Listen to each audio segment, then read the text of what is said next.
Selamat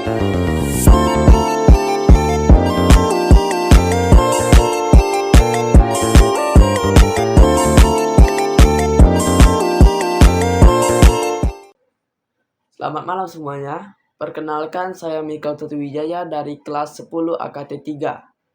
Di sini saya akan menjelaskan materi sejarah tentang konsep dasar sejarah dan masuknya agama Hindu-Buddha ke Indonesia. Apa itu hakikat sejarah? Dalam arti subjektif, ialah bangunan yang disusun penulis sebagai suatu cerita. Dalam arti objektif, ialah peristiwa yang terjadi dan tidak dapat diulang kembali. Adapun ciri utama sejarah ialah abadi, unik, penting. Yang pertama, abadi. Abadi ialah sebagai peristiwa bersifat abadi karena tidak pernah berubah-ubah dan akan terkenang sepanjang masa. Contoh abadi adalah peristiwa proklamasi kemerdekaan pada tanggal 17 Agustus 1945 yang selalu diperingati oleh seluruh rakyat Indonesia. Peristiwa ini diperingati sebagai puncak perjuangan melawan penjajahan. Yang kedua adalah unik. Unik artinya peristiwa sejarah hanya terjadi sekali dan tidak mungkin terulang-ulang lagi. Dengan kondisi yang sama, setiap peristiwa sejarah memiliki konteks, waktu, tempat, waktu, tempat, dan pelaku yang berbeda-beda. Contoh peristiwa sejarah yang unik adalah Proklamasi Kemerdekaan Indonesia pada tanggal 17 Agustus 1945. Yang ketiga, penting sebagai acuan dasar dalam menghadapi kehidupan masa kini dan memprediksi kehidupan di masa mendatang. Arti penting sejarah itu ditunjukkan oleh fungsinya, terutama fungsi informatif, edukatif, inspiratif, dan pragmatis. Adapun pengertian sejarah menurut para ahli, pertama menurut J. Bank, merupakan sebuah kejadian atau peristiwa masa lalu. Tidak hanya itu, menurutnya sejarah juga merupakan sebuah sarana memahami perilaku masa lalu, masa sekarang, dan masa yang akan datang. Yang kedua, menurut Robin Wings, pengertian sejarah menurut Robin Wings lebih ke arah kemanusiaan. Menurutnya, sejarah merupakan studi tentang manusia dalam kehidupan masyarakat.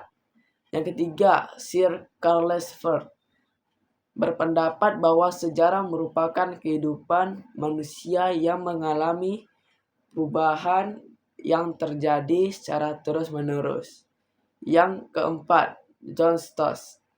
Sejarah menurut John Stott adalah memori kolektif, memori yang menyimpan pengalaman melalui pengembangan suatu rasa identitas sosial manusia dan prospek manusia tersebut pada masa yang akan datang. Yang kelima, Herodotus. Menurut Herodotus, pengertian sejarah merupakan suatu kajian perputaran jatuh bangunnya masyarakat dan peradaban, kajian yang membahas semua peristiwa yang terjadi di dalam masyarakat atau peradaban sejak masa lalu hingga kini. Adapun pengertian diakronis, sinkronis, kronologis. Diakronis adalah pola pikir yang memanjang dalam waktu tetapi terbatas pada waktu ruang. Dalam sejarah, diakronis juga disebut berpikir kronologis.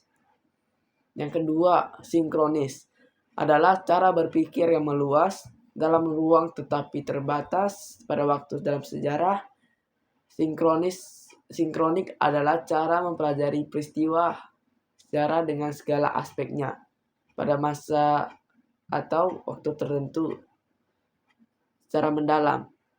Yang ketiga, kronologi adalah ilmu bantu secara yang mempelajari urutan waktu dan peristiwa secara kronologi, digunakan untuk menyusun peristiwa sejarah secara berkesinambungan dan runtut sehingga lebih mudah dipahami dan dipelajari lebih dalam. Adapun sejarah masuknya agama Hindu-Buddha ke Indonesia. Agama Hindu-Buddha diperkirakan masuk ke Indonesia pada awal Masehi melalui jalur perdagangan dengan bangsa asing, terutama di India dan Tiongkok. Indonesia memiliki posisi yang strategis dalam bidang pelayaran dan perdagangan, sehingga hal ini mendorong masuknya agama Hindu-Buddha ke Indonesia. Adapun beberapa teori yang menjelaskan bagaimana agama Hindu-Buddha masuk ke Indonesia. Yang pertama yaitu teori Brahmana, teori Ksatria, teori Waisya, teori Sudra, dan teori arus balik. Ada pula saluran dalam penyebaran ajaran agama Hindu-Buddha. Yang pertama melalui pendidikan, perkawinan, tasawuf, dan kesenian. Sekian penjelasan materi sejarah tentang konsep dasar sejarah dan masuknya agama Hindu-Buddha ke Indonesia. Saya Mikkel Tutuwijaya, jika ada salah kata mohon dimaafkan. Sekian, terima kasih.